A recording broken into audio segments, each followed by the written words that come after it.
Sarah Collins had never liked driving at night. The darkness outside made her feel trapped, like the road would never end.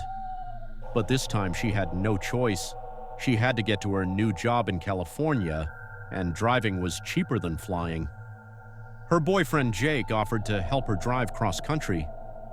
That night they had already been on the road for 10 hours. The highway stretched out endlessly in front of them. No cars, no signs of life, just the hum of the engine and the glowing white lines rushing by. "Hey," Jake said, breaking the silence. "I think we should stop soon. I'm getting sleepy." Sarah nodded. "Me too. My eyes feel heavy." They looked for a place to rest. A few minutes later, they saw a small green sign on the side of the road. "Rest Area 17, 1 mile." Sarah raised an eyebrow. 17? Didn't we pass 16 like an hour ago? Jake shrugged. "Maybe we just didn't see it. GPS says it's real." They took the exit. The road to the rest area was narrow and winding, surrounded by tall trees. Fog started to rise from the ground, thick and white like smoke. It curled around the car as they drove. The parking lot was almost empty. One car sat in the corner covered in dust. It looked like it hadn't moved in years. Jake parked near the building. The lights inside the rest stop flickered weakly. A sign above the door swung slowly in the wind. It creaked as it moved. "I don't like this," Sarah said. Jake smiled. "It's just a rest stop, babe. We'll be in and out in 10 minutes." They got out of the car. The air was cold, colder than it should have been for late summer. Sarah wrapped her arms around herself. She felt like someone was watching. Jake went to the men's restroom. Sarah walked to the vending machines. She pressed the buttons, but none of them worked. She turned around, and that's when she saw the man. He stood perfectly still about 20 feet away.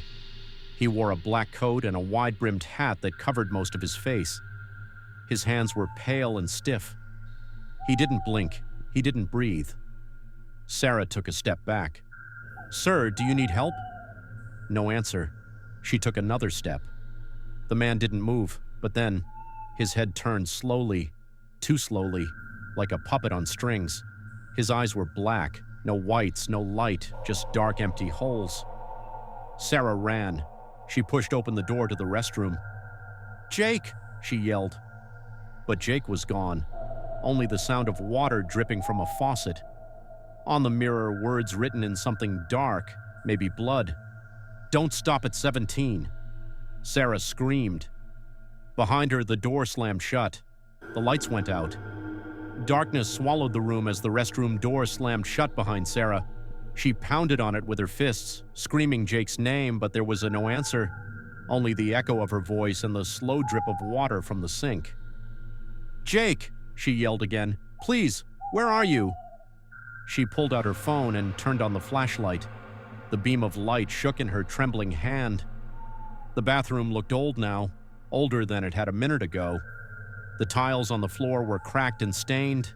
The mirror was shattered. Mold crawled up the walls like black vines. Then she saw it. A shoe, Jake's shoe. It was just lying there under the sink. She picked it up slowly.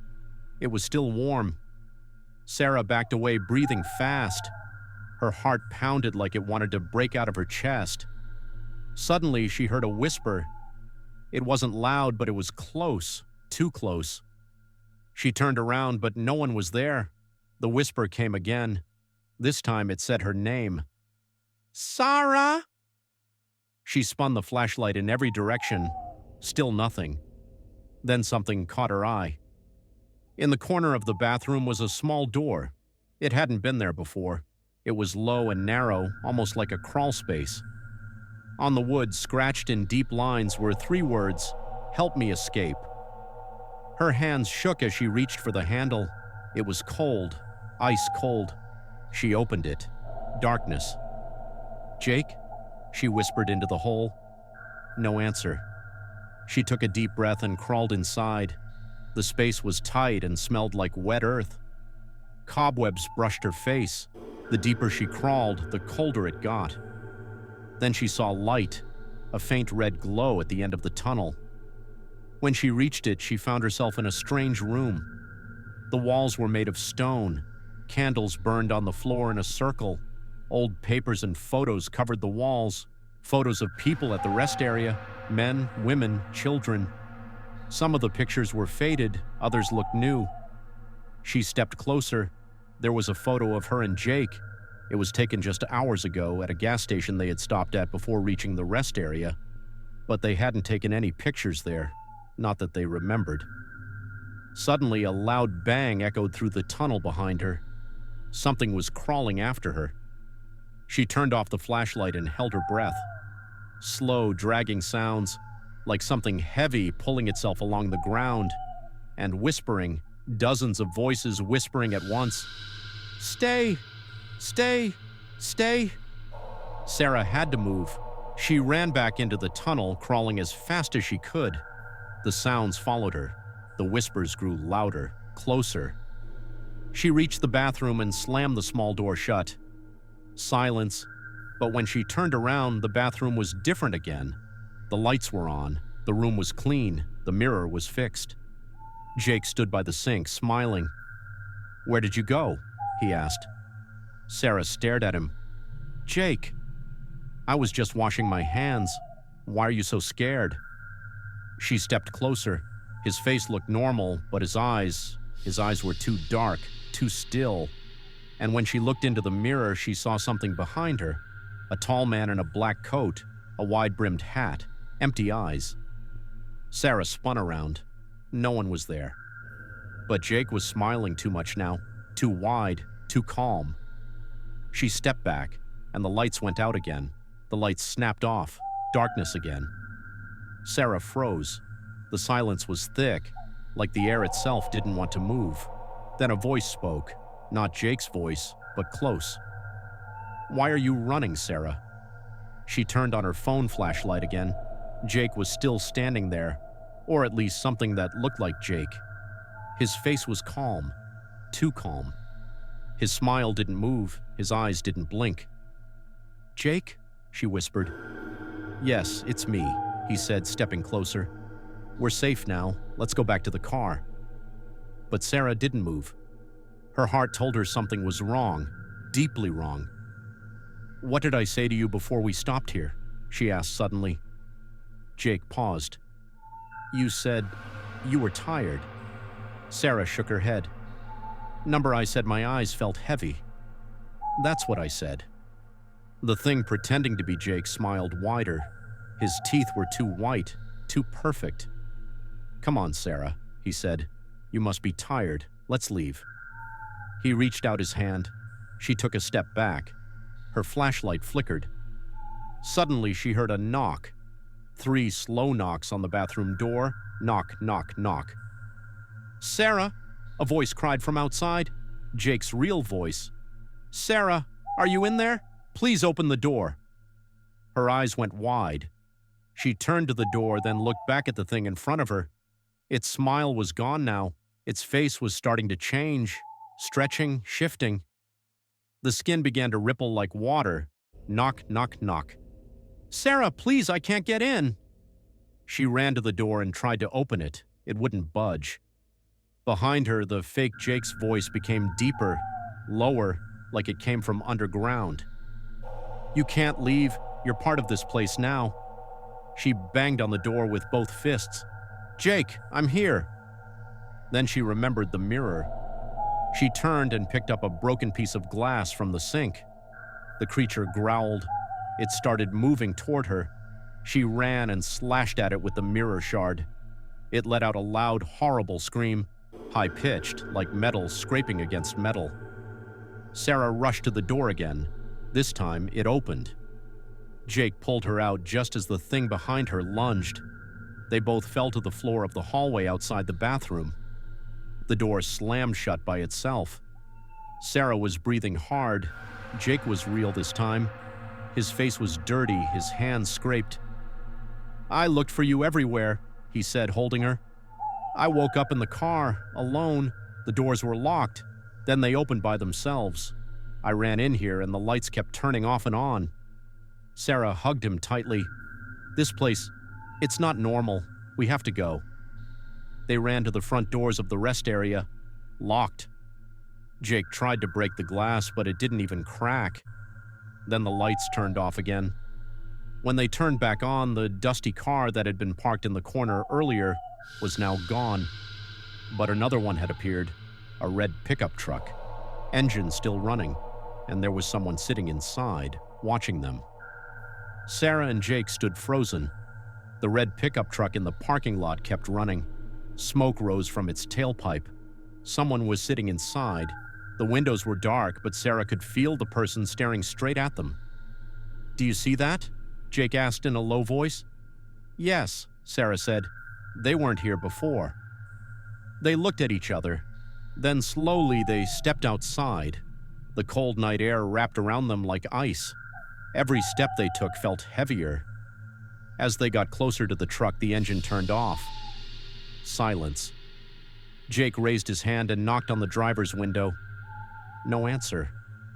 He leaned closer to look inside. Then the window rolled down by itself. There was no one inside. The truck was empty. Jake stepped back. "What the hell?" Suddenly, the radio in the truck turned on. A soft, crackling voice spoke through the static. "You can't leave until you understand." Sarah looked around.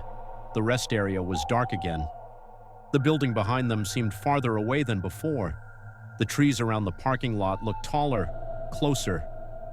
Jake opened the truck door. "Let's drive out of here, now." They got inside. The keys were still in the ignition. Jake started the engine and backed out. The tires made no sound. It felt like they were driving over sand, not pavement. Sarah looked out the back window. The rest stop was gone, only darkness behind them. "Where's the road?" she asked. Jake stepped on the gas. Ahead, the highway appeared again, but it was empty.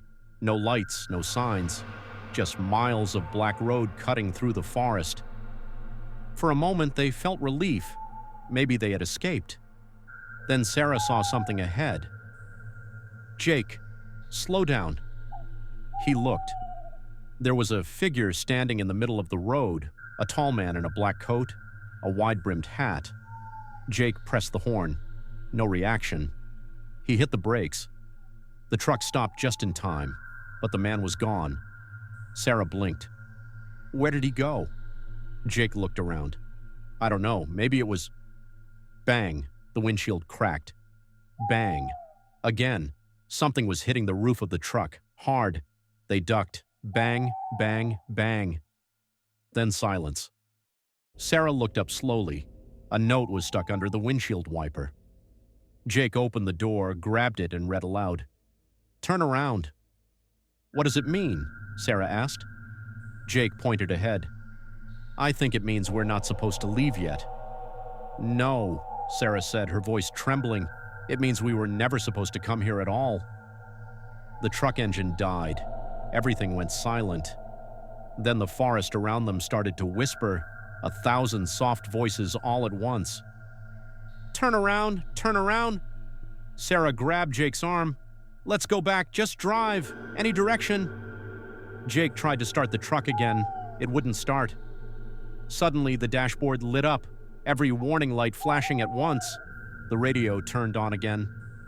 "You don't belong here, but now you're part of it." The headlights flickered, and on the road ahead they saw it, a glowing green sign rising out of the dark. "Rest Area 17, 1 mile." Sarah's voice was barely a whisper. "We're going in circles." The green highway sign glowed in the darkness. "Rest Area 17-1 mile." Sarah's heart dropped. "We're back," she whispered. "We never left." Jake stared at the sign. "That's not possible. We drove away. We saw the highway. We..." "Jake," Sarah said, grabbing his arm. "Look at the fuel gauge." He looked. Full. The truck they were in had a full tank, but when they got inside, the tank was half empty. "This isn't our truck," Jake said. "We didn't notice before. It just looks like ours." Sarah's voice shook. "Then whose truck is it?" A gust of wind pushed through the open windows. It was cold and carried the smell of something old, dirt, rot, and something metallic. Blood? Then they heard it again, the whispers, software slow, all around them. Go back, finish what was started. The engine started by itself. Jake reached for the keys, but there were none. The truck began to move. No, no! Sarah yelled. Stop it! Jake tried to hit the brakes, but the pedal sank to the floor with no resistance. The steering wheel turned on its own. The truck made a slow, wide turn, heading back the way they came, back toward Rest Area 17. The building came into view again, glowing under the flickering yellow lights. But this time it was different. The parking lot was full. Cars from different decades, some new, some old, some rusted and broken. Yet all had one thing in common: dust and silence. Jake parked near the front. The engine stopped. Neither of them moved. We're not alone anymore, Sarah said. They stepped out. The air felt heavier. The sky above was starless. The rest area building looked older than before, like it had been abandoned for years. Then, one by one, the car doors around them began to open. No one stepped out, just the doors, opening. Creak. Sarah turned to Jake. We have to figure this out. We have to end it. Jake nodded. But how? She pointed at the building. There was a room, a hidden room behind the bathroom. I saw photos and writing, like someone was keeping records. Of what? Of victims, she said. People who stopped here. Maybe there's something there that can help us escape. They held hands and walked toward the building. The front doors opened on their own. Inside, the lights flickered. They passed the vending machines, silent and dead. Past the bathrooms, both doors open wide now. The hallway stretched longer than it had before, much longer. Doors lined the walls now, doors that hadn't been there before. Each one had a number carved into it. Room 1, Room 2, Room 3, all the way to Room 17. Sarah and Jake walked slowly. They stopped at Room 17. Jake reached for the handle. I don't think we should, Sarah started. Too late. The door opened. Inside, there was a small room lit by a single light bulb. Dust floated in the air, and in the center, a large black book sat on a wooden table. Sarah picked it up. She opened to the first page, a name. David Miller, 1973. Status, trapped. She flipped the pages, name after name. Karen Wu, 1991. Status, trapped. Michael Sanders, 2006. Status, trapped. Lisa Morrow, 2020. Status, trapped. Then she reached the last page. 2 names. Sarah Collins. Status, pending.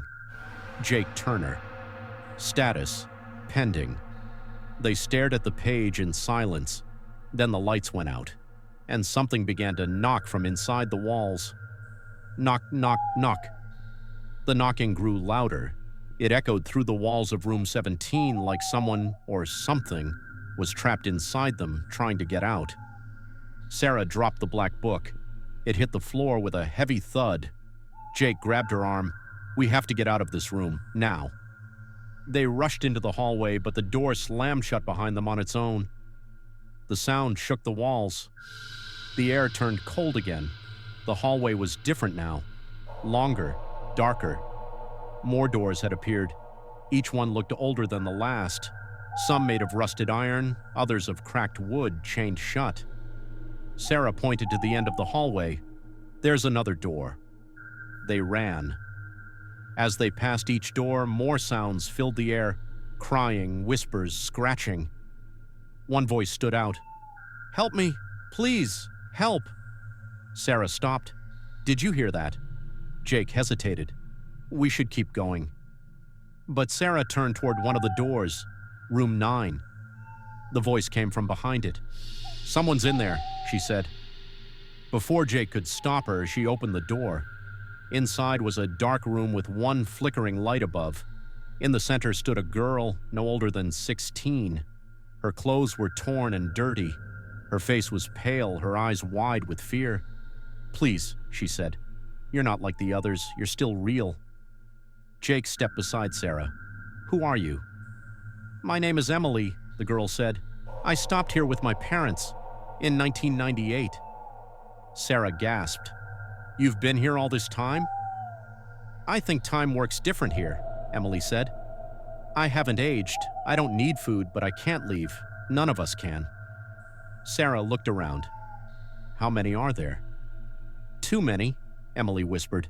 "We're stuck, like shadows. Some lose themselves and become like him." "Who?"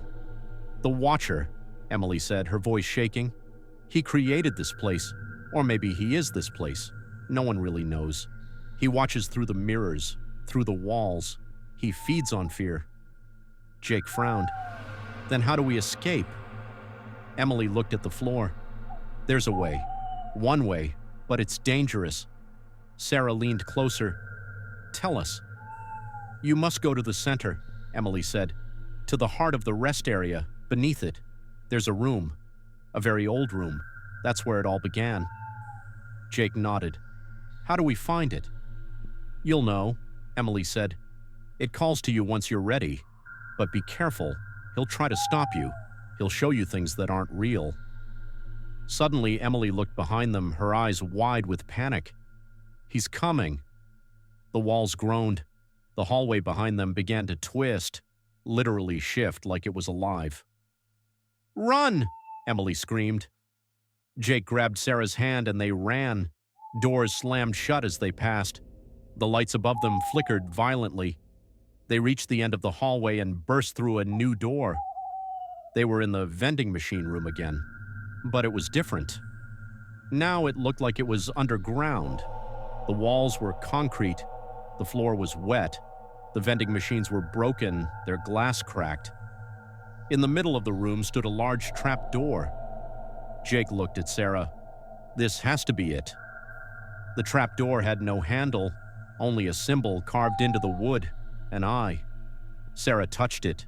The eye lit up. The door creaked open on its own. Stairs led downward into the dark. Jake looked at her. "Ready?" Sarah took a breath. "We have to end this." They stepped down together into the unknown. Behind them, the trap door slammed shut, and from somewhere in the darkness below, something began to breathe. The stairs creaked under their feet as Sarah and Jake stepped deeper into the earth. The air grew colder with each step. The only light came from Sarah's phone flashlight, and the beam barely reached the bottom. Behind them, the trap door was now sealed tight. They were trapped again. The breathing sound they heard earlier was louder now, slow, deep, like the walls themselves were alive. "I don't like this," Jake whispered. Sarah nodded. "Me neither, but we're close. I can feel it." After what felt like forever, they reached the bottom. They stood in a large stone chamber. The walls were covered in strange symbols, eyes, hands, circles, and names carved in hundreds of tiny letters. At the center of the room was a giant mirror. It was cracked and dusty, standing over 7 feet tall. The frame was made of black metal, twisted and sharp like thorns. Sarah stepped closer. Inside the mirror, she didn't see her reflection. She saw the rest area, the vending machines, the bathrooms, the parking lot, empty, dead. Jake moved beside her and looked into the mirror too. Then they both saw something change. The image inside the mirror shifted. Now they saw themselves, walking into the rest area for the first time. But there was something strange about it. In the reflection, the parking lot had no dust-covered car. In the reflection, the sky was still blue. "Is this the past?" Jake asked. "I think it's showing us what was real, before everything twisted," Sarah said. Then the mirror showed more. It showed other people, families, travelers, truckers, all entering the rest area over the years. Some left, most didn't. Then the scene changed again. A man appeared. He was wearing the black coat and the wide-brimmed hat, the Watcher. He stood in front of the rest stop, watching the cars come and go. but no one seemed to see him. Then the mirror focused on his face. It had no features, no eyes, no mouth, just smooth, pale skin. Jake backed away. What is he? Before Sarah could answer, the ground shook. A deep voice echoed through the chamber. You were warned. The mirror cracked, this time for real. The pieces began to fall. Sarah and Jake ran, but the pieces didn't hit the ground. Instead, they floated, shaking in the air, then shot back into the frame. But they didn't form a mirror anymore. They formed a doorway, a dark doorway. Behind it, they could see another room, large, round. Red light pulsed like a heartbeat. Jake looked at Sarah. The heart of the rest area? Sarah nodded slowly. This is where it ends. They stepped through the mirror doorway. The room on the other side was unlike anything they had seen before. The walls pulsed like veins. The floor was wet, like it was alive. A single object stood in the middle, a giant black stone floating above the ground. It gave off a deep, low hum. Around it, shadows moved, human shapes, dozens of them, trapped souls. Emily was there too. She smiled weakly when she saw them. You found it, she whispered. Jake stepped forward. How do we stop it? She pointed at the floating stone. Break it, but he'll try to stop you. Sarah stepped toward the stone, then the Watcher appeared, right in front of her. His face was still empty, but his voice echoed in her mind. You were never meant to leave. Stay and forget. Jake stepped in front of Sarah. No. He picked up a sharp shard of mirror from the ground. The Watcher raised one long, pale hand. Everything around them went dark, but Sarah could still hear Jake's voice. For Emily, for everyone. Crack. Light exploded in the room. A sound like a scream filled the air, not from Jake or Sarah, but from the stone itself. Then silence. Sarah opened her eyes. She was in her car. Sunlight filled the sky. Jake sat in the passenger seat, blinking. They were parked outside an old abandoned rest stop. The sign read, Rest Area, Closed. There was no dust-covered car, no red truck, no vending machines, just silence and freedom. Jake turned to her. Did we make it? Sarah looked down at her lap. The black book was still there. She opened it. Their names were gone. But Emily's name now read, Emily Stone. Status, freed. Sarah smiled. Yes, she said quietly. We made it. Sarah and Jake sat in silence for a long time. The morning sun warmed the car, but they didn't feel safe yet. The rest area outside was silent, old, broken, overgrown with weeds. The building looked like it hadn't been used in years. Sarah looked at her phone. No signal. The clock showed 7:42 a.m., but something felt wrong. She opened the Maps app. The GPS said they were still on the same highway, but much farther west than they remembered. Jake checked his phone too. Sarah, look at the date. She looked. October 12th. Her eyes widened. That's not possible. We started this trip on October 4th. That was yesterday. Jake shook his head. Number not anymore. They had lost 8 days. Back on the road, the car drove smoothly. There was no traffic. No noise except the hum of the tires on asphalt. Sarah kept glancing in the mirror. Jake noticed. Still expecting him to show up? I don't know, she said. It's too quiet. They stopped at a gas station 2 towns away. It was busy, normal. People filled their tanks. A man walked his dog. Music played from inside the small convenience store. Everything looked real. Jake filled the tank while Sarah went to the cashier. The woman behind the counter smiled. Good morning, honey. You look like you've seen a ghost. Sarah smiled weakly. Rough trip. The woman laughed. Ain't they all? Sarah glanced at a calendar behind the counter. October 12th. It still felt unreal. As she turned to leave, the woman said, If you're heading east, don't take the old exit near mile marker 197. It's closed. Sarah paused. Why? The woman's smile faded a little. Used to be a rest stop there, real spooky place. Been shut down since the 90s. People say weird stuff happened there. Sarah's heart skipped. Like what? She asked. The woman leaned in and lowered her voice. They say people vanished, just gone. One day it was full of travelers. The next day, empty. All of them gone. The place rotted after that. They closed the highway exit, covered it in trees. Sarah felt her hand shake. Do you know what it was called? The woman nodded slowly. Rest Area 17. Back in the car, Sarah told Jake everything. Jake drove in silence for a moment, then asked, Then what did we see? If it was shut down in the 90s, how were we there? Sarah opened the black book again. All the pages were blank now. Every name had vanished, except one. The Watcher, status, unknown. Jake saw it too. He's not gone. No, Sarah said, just waiting. They didn't speak again for miles. That night they stopped at a motel. Nothing strange, just a normal place off a busy highway. The room was plain but clean. A TV, 2 beds, a small bathroom. Jake fell asleep first. Sarah couldn't sleep. She sat by the window and looked outside. Cars passed by. Lights blinked in the dark. Everything was quiet. Then she saw it. A figure across the road standing still in the shadows near a streetlight. Tall, wearing a coat, a wide-brimmed hat. Sarah stared. A truck passed by, and when it was gone, so was the figure. She closed the curtain, then she turned to the mirror in the motel room. For a second, her reflection didn't move with her. It just stared, then it smiled. Sarah didn't sleep that night. Even with the lights on, she felt the presence, watching her. Every time she looked in the mirror, something felt off. Her reflection was always a half-second too slow. Its smile came too late. Its eyes looked hollow. Jake woke up around 3 a.m. He rubbed his face.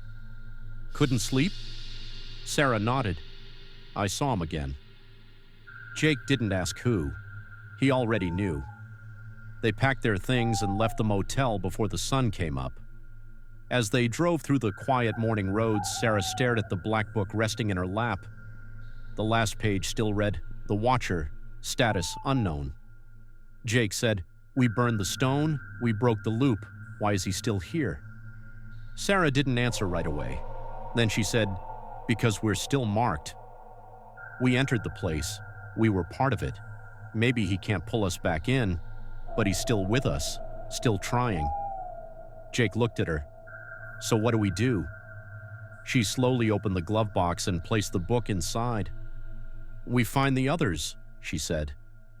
Jake blinked. What others?